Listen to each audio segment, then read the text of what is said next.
The website The Intercept revealed it's quite easy to be deemed a suspected terrorist at a U.S. airport.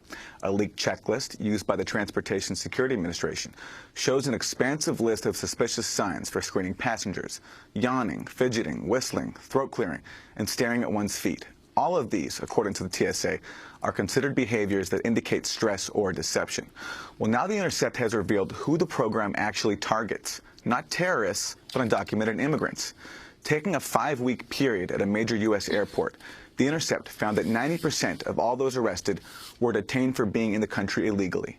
Not a single passenger was arrested for ties to terrorism. The overwhelming detention of undocumented immigrants bolsters criticism that government screening programs have targeted passengers with racial profiling. I hesitate to clear my throat here, but they've also cost taxpayers hundreds of millions of dollars. The checklist is part of the TSA's controversial program known as the Screening of Passengers by Observation Techniques, or SPOT. It employs specially trained officers known as behavior detection officers to watch and interact with passengers going through screening. The TSA has trained and deployed thousands of these officers, spending more than $900 million on this program since its inception in 2007. For more, we're joined by the reporter who broke the story. Jonna Winter is a reporter with The Intercept. Her latest piece headlined TSA Behavior Detection Program Targeting Undocumented Immigrants, Not Terrorists. So explain how, and welcome to Democracy Now! Thanks for having me. Well, we looked at, to be clear, this is just a 5-week period at one major international airport in 2007.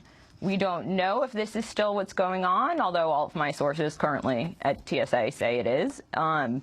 But if you look through what happened during this time period, so 429 times a behavior detection officer interacted with a passenger they thought might be suspicious, meaning those same indicators on that checklist, like your luggage is heavier than it appears to be, which is me and everyone. So then out of that group, 47 were referred to law enforcement. Out of the 47, 16 were arrested in total. 14 were for being in the country illegally. And that's about 3.75% of their entire work product for 5 weeks resulted in an arrest. And they were for people being in the country illegally. How did racial profiling factor into these detentions, do you think?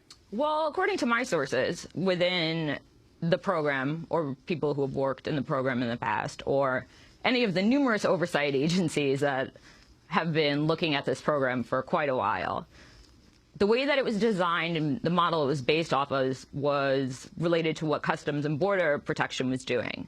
This is a very effective way for finding drugs or people being smuggled across the border. You're looking for fake IDs, you're looking for fraudulent travel, any kind of document.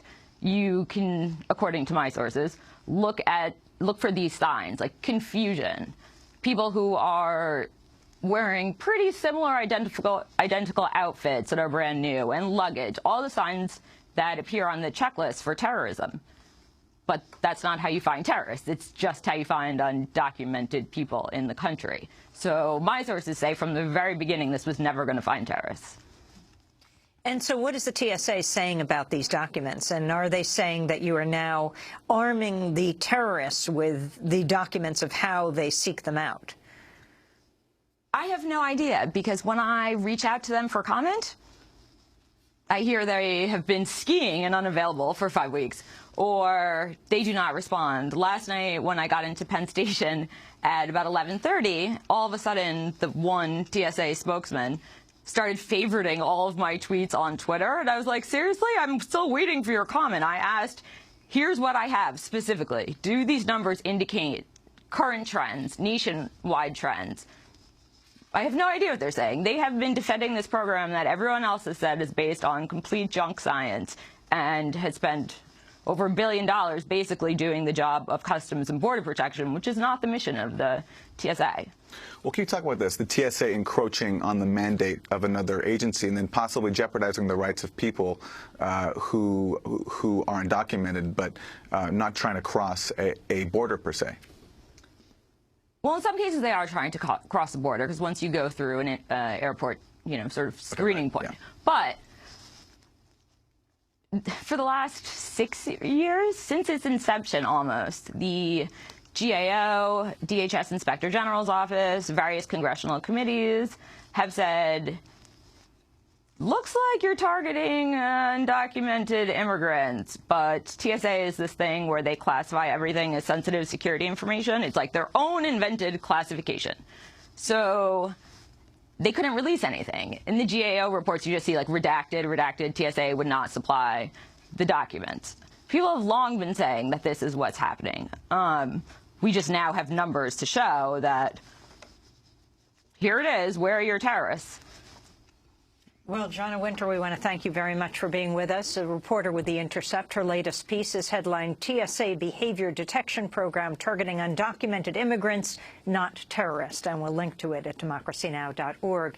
That does it for our program. Democracy Now! Is produced by Mike Burke, Renee Feltz, Aaron Mate, Nermeen Sheikh, Steve Martinez, Sam Alkoff, Hani Massoud, Ravi Karen, Dina Guzder, Amy Littlefield, Anna Ozbek, Sam Riddell, Mike DeFilippo, Miguel Noguera, our engineers. Special thanks to Becca Staley, Julie Crosby, Hugh Grant, Jessica Lee, David Prude, Vesta Godars, and our camera crew, John Randolph, Kieran Meadows, and Jose Miranda. I'm Amy Goodman with Aaron Mate for another edition of Democracy Now!, democracynow.org.